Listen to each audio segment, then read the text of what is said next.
Anong wifi po ang gamit nyo? Isa nga yun mga kalibot sa madalas na tinatanong sa amin sa ginagawa na yung paglilibot sa buong Pilipinas. Nakarating na nga tayo guys ng Luzon, Visayas at Mindanao at sa lahat ng lugar ng yan ay meron kaming internet.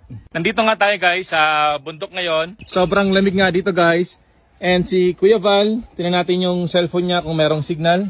So guys, walang signal si Kuya Val pero kita niyo naman meron tayong wifi. And dito mga kalibot, pasok tayo sa jeep natin.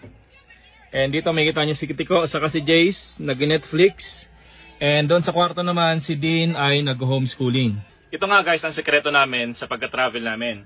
Kung saan meron nga kaming internet kahit na 18 months na kami nagka-travel ng tuloy-tuloy at kung paano kami nakapag-work remotely. Ang tawag dito mga kalibot ay Starlink Internet. Isang satellite internet na gawa ng SpaceX. Ang internet nito guys ay galing sa libo-libong satellite na nag-orbit sa mundo natin every 90 minutes. Kaya meron tayong internet kahit na umaandar. Kaya kayo mga kalibot, kung kayo ay nasa remote area o kayo nakatira sa isla o kaya bundok, pwede nyo rin i-consider yung Starlink. Diyan sa lugar nyo mga kalibot, kamusta ang internet nyo? Mabilis na ba or mabagal pa rin? Pa-share naman ako guys kung gaano kabilis ang internet connection nyo.